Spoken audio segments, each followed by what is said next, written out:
Hello friends, welcome in design Studios. So basically आज मैं आपको बताऊंगा जो मैंने लास्ट टाइम अपनी वीडियो में क्रिएट किया था लोडिंग बार को इलिस्ट्रेटर में, उसको एनिमेट कैसे करना है आफ्टर इफेक्ट में। So let's begin. Design studios. पहले मैं अपनी जो इलिस्ट्रेटर की फ़ाइल है उसको आफ्टर इफेक्ट में इंपोर्ट कर लेता हूँ। यहाँ पे मैं जाऊँगा इंपोर्ट फाइल, लोडिंग बार, इंपोर्ट, देन इसको लेयर साइज़ को कर लूँगा डॉक्यूमेंट साइज़। ओके, ये मेरी जो आफ्टर इफेक्ट की फ़ाइल थी यहाँ पे इंपोर्ट हो गई है as a composition. Double click करके मैं इस कॉम्पोजिशन को ओपन करता हूँ। इसमें मैं चाहता हूँ ये जो ऊपर शाइन आ रही है ये नहीं मैं चाहता, इसको मैं एनिमेट नहीं करूँगा, इसको मैं डिलीट कर देता हूँ। 96 इसकी भी ज़रूरत नहीं है। देन ये लाइंस होगी मेरी और ये मेरी लोडिंग हो गया। इसको रीनेम कर लेते हैं कि थोड़ा सा ऑर्गेनाइज सा लगे। लेयर पे जाके एंटर प्रेस करेंगे, लोडिंग। ये क्या है? ये है मेरा वो होवर, लिख देते हैं कि ये होवर करेगा इसके ऊपर। ये मेरी लाइंस है जो बीच में मूव करेंगी और ये मेरी जो बेसिकली जो बार है जिसको हमने एनिमेट करना है वो है एंटर प्रेस एंड BAR।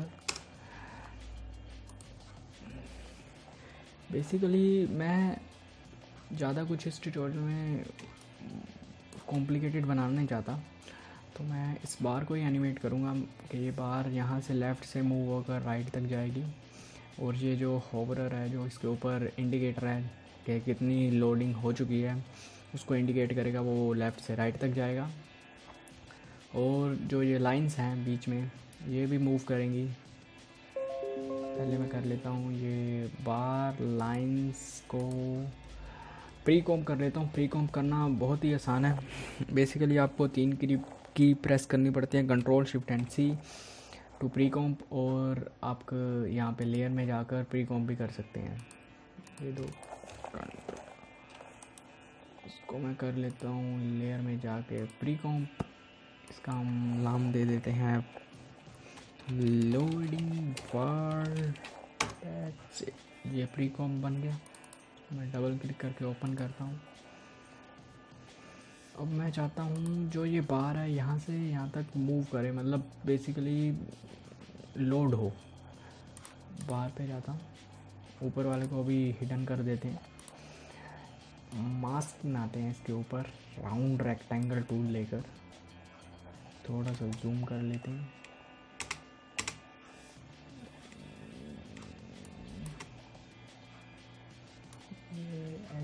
मैंने मास्क क्रिएट कर लिया इसके ऊपर, सेम एज इट इज़ जैसा मुझे चाहिए, जैसा कि मेरे बार का शेप है।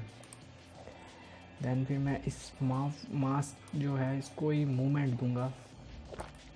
मास्क पे जाकर पाथ पे जाकर क्लिक, देन सेलेक्ट किया इस पाथ को, एंड पॉइंट पे शिफ्ट एंड पे डाउन को प्रेस करके कुछ की फ्रेम्स में आगे गया, बेसिकली एंड तक ही पहुंच गया। फिर इस मास्क को पकड़ा, कंट्रोल Z, पूरे का पूरा एक्सटेंड कर दिया लास्ट। ये देखिए ये एक तरीके का मूवमेंट क्रिएट हो गया। देन मैं इस जो की फ्रेम्स को मैंने बनाया है इसको मैं इजी इज दे देता हूँ बाय प्रेसिंग F9। वापस जाते हैं लास्ट जो हमारी कॉम्पोजिशन है उसमें। ये हमारी मतलब लोडिंग लेफ़्ट से राइट तो मूव हो गई। अब इसमें मैं चाहता हूँ कि वो बार लाइंस भी मूव करें, तो मैं लाइंस को फिर दोबारा प्री कॉम्प कर लेता हूँ।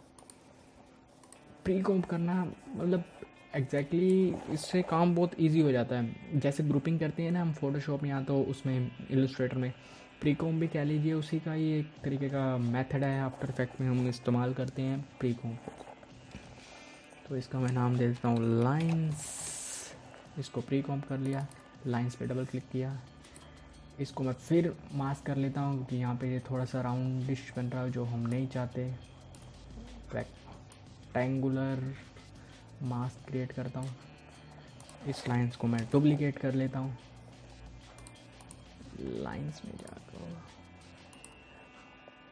ये वाली लाइन को मैं थोड़ा मूव करके पीछे कर देता हूँ।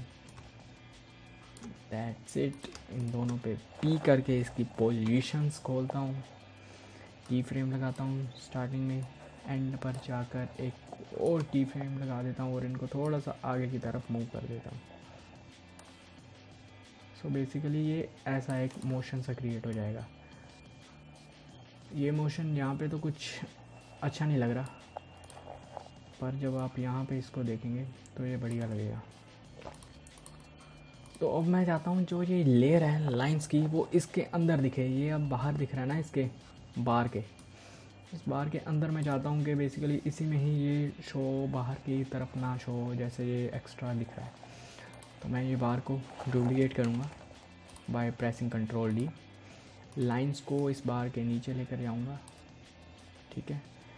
और यहाँ से टॉगल स्विचर्स पे अगर आप क्लिक करेंगे तो आपको ये ट्रैक मैट का एक ऑप्शन दिखेगा। इससे मैं इसको कर दूँगा track matte alpha track matte. इससे बेसिकली क्या होता है, जो भी नीचे की लेयर होती है वो सिर्फ विजिबल होती है ऊपर की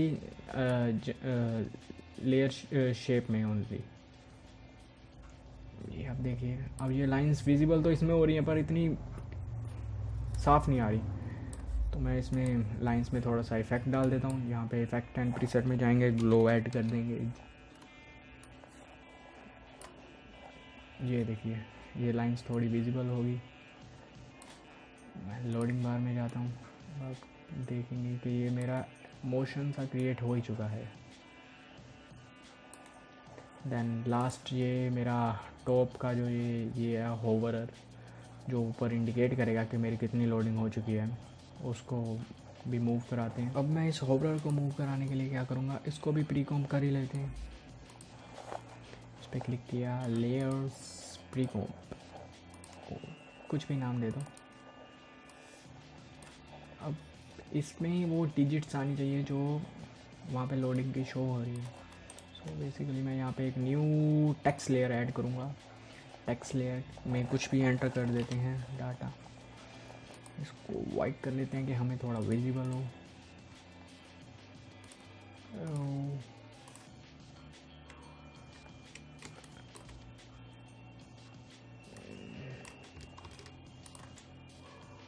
टेक्स्ट लेयर को पकड़कर इसके ऊपर टेक्स्ट लेयर को सेंटर कर देते हैं, पैराग्राफ को सेंटर। टेक्स्ट एक और टेक्स्ट लेयर ऐड करते हैं क्योंकि हमें परसेंटेज का भी साइन चाहिए। इसके बाद परसेंटेज, इसको भी उठा करके साइड में रख लेते हैं। अब मैं इस टेक्स्ट को एक्सप्रेशन के साथ काउंटिंग में लाऊंगा कि मतलब ये जो टेक्स्ट है एक्सप्रेशन के साथ कंट्रोल हो। मैं नहीं चाहता कि यार बार बार मैं इसकी डिजिट को चेंज करूँ, यार बहुत कॉम्प्लिकेटेड काम हो जाता है डिजिट को बार बार चेंज करना, कहाँ तक चेंज करेंगे हम। सो मैं इसको एक्सप्रेशन के थ्रू चेंज करूँगा। टेक्स्ट में जाऊँगा, सोर्स में जाऊँगा और इसमें मैं एक एक्सप्रेशन कंट्रोलर ऐड करूँगा जिसका नाम है slider, SLIDER, slider controller add कर दिया। ये करेगा तो अभी कुछ नहीं जब तक मैं इसको इसके साथ कनेक्ट नहीं करूँगा। इफेक्ट में जा कर के ये स्लाइडर को ओपन किया, इसके सोर्स टेक्स्ट को यहाँ से ओल्ट करके पिकविप बनाया, इसका पिकविप टूल का इस्तेमाल किया, स्लाइडर के साथ इसको कनेक्ट कर दिया। देन अब आप देखेंगे कि जब भी मैं इस स्लाइडर को मूव करूँगा वहाँ पे काउंटिंग चेंज होगी, मतलब ये स्लाइडर अब कनेक्ट हो चुका है उससे। तो 0 कर देता हूँ। यहाँ पे मैं एक स्लाइडर लगाता हूँ, स्लाइडर का की फ्रेम लगाता हूँ 0 और एंड पे मैं चाहता हूँ कि ये हो जाए 96। अब ये देखिए ये जो नंबरिंग आ रही है ये डेसिमल्स में आ रही है। अब इस एक्सप्रेशन में मैं आपको बताऊंगा कि क्या ऐड करेंगे कि तो ये राउंड फिगर में आ जाए। ये एक्सप्रेशन में जाएंगे हम, इसके लास्ट में एक ब्रैकेट लगाएंगे, शुरू में एक ब्रैकेट लगाएंगे मैथ का एम कैपिटल, क्योंकि ये जो एक्सप्रेशंस होते हैं केस सेंसिटिव होते हैं, मतलब जो चीज़ कैप्स में डालेंगे वो कैप्स में काम करेगी, मतलब मैथ डॉट राउंड लिखा। दैन अब ये देखेंगे आप, ये राउंड फिगर में हो गया कि मतलब डेसिमल्स इसने हटा दिए और ये काउंटिंग चलने लग गई है जैसे कि हमें चाहिए। दैन मैं इस परसेंटेज को भी थोड़ा सा इसके पास कर देता हूँ, इतना दूर अच्छा नहीं लग रहा। That's it. परसेंटेज का थोड़ा सा साइज़ छोटा कर देते हैं। लोडिंग बार में जाते हैं। अब यहाँ पे देखेंगे काउंटिंग चेंज हो रही है, पर ये अभी मूव नहीं कर रहा। कुछ नहीं करना, हम जो ये प्री कॉम बनाई थी हमने टॉप हॉपर की, इसकी पोजीशन को ही की फ्रेम करना है। दैन पी प्रेस किया, पोजीशन शुरू में एक पोजीशन, दैन इसको मैं एकदम शुरुआत में ले जाता हूँ, यहाँ पे लास्ट में लेके जाएंगे इसको। दैन 95 आ रहा है तो इसको यहाँ पे मूव कर देते हैं। अब मैं आपको इसका रैम प्रीव्यू करके दिखाता हूँ। 0 थोड़ा आगे चल रहा है बिकॉज हमने इसको इजी नहीं दिया, हमने बाकी फाइल को जो ये है बार को इजी दिया, इसको इजी नहीं दिया, इसलिए हम इसको थोड़ा सा इजी कर लेते हैं। Same as it is bar code में जाते हैं, यू मार के मैं इसका देखता हूँ की फ्रेम लास्ट कहाँ तक पहुँच रहा है, यहाँ पे आ रहा है। दैन यहाँ पे जाएंगे, एग्जैक्टली इन की फ्रेम्स को सेलेक्ट करेंगे शिफ्ट दबाकर और ईज कर देंगे। अब आप देखेंगे ये सिंक हो चुका है। अब मैं इसको आपको रैम प्रीव्यू करके दिखाता हूँ। टिल्ट प्रेस किया, full screen 0। Thank you for watching. Please like करें, कमेंट करें, सब्सक्राइब करना ना भूलें। बाय।